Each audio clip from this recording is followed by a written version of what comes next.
Hello guys, मैं रुस्तम और आप देख रहे हैं नॉलेज लाइफ।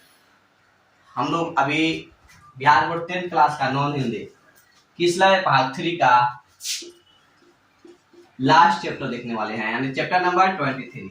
और ये है राह भटके हिरन के बच्चे के। पार्ट का नाम क्या है? राह भटके हिरन के बच्चे के। ये एक कविता है और इसके कवि है डॉक्टर नी। कौन है? डॉक्टर नी। ये वियतनाम के थे, अर्थात ये जो कविता है ये मूल रूप से वियतनामी भाषा में लिखा गया है, जिसके हिंदी अनुवादक डॉक्टर राजेंद्र प्रसाद मिश्रा है। यानी कि इस कविता को हिंदी में किसने रूपांतरित किया है, अनुवाद किया है? राजेंद्र प्रसाद मिश्र।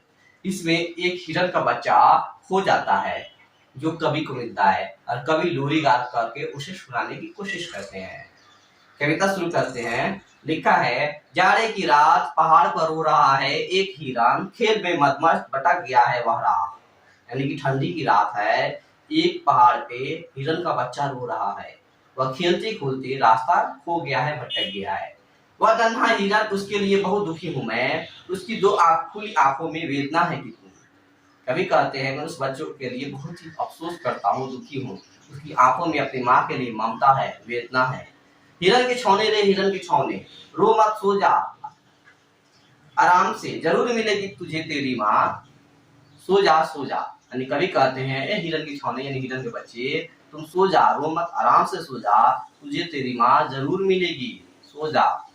बांस के वन, पाइन आग के वन, रात की हवा तुझे लोरी सुना रहे हैं, डर मत बेहिचक सो जा। अरे रात में बांस की हवा चल रही है, पाइन की हवा चल रही है, उनके बड़े बड़े पत्ते गिरे हुए हैं, तुम्हें लोरी सुना रहे हैं, तुम सो जा। आकाश में है तारे भरे, नीचे झरे ढेर के ढेर पत्ते, कितने नरम है हिरन के छौने, सो जा। इनकी नीचे बहुत सारे नरम नरम पत्ते गिरे हुए हैं, उस पत्ते पर सो जा। आकाश के तारे तुम्हें लोरी सुना रहे हैं। सो जा, सुबह तक सूरज उगेगा, उसकी सुनहरी किरणें छुएगी जंगल के पत्तों को, मिल जाएगी तुझे तेरी माँ, रो मत रो नन्हे हिरन। जैसे सुबह होगा, सूरज निकलेगी और जंगल में चारों तरफ रोशनी छा जाएगी और तुझे तुम्हारी माँ मिल जाएगी, तुम रो मत, सो जा। है ना? इसको लिखे हैं डॉक्टर नी। शब्दार्थ है मस्त यानी होता है डूब जाना, लीन होना, खो जाना। वेदना यानी होता है दुख, पीड़ा, बेहिचक। सॉरी, अब बेहिचक कम बिना होता है बिना रुकावट के।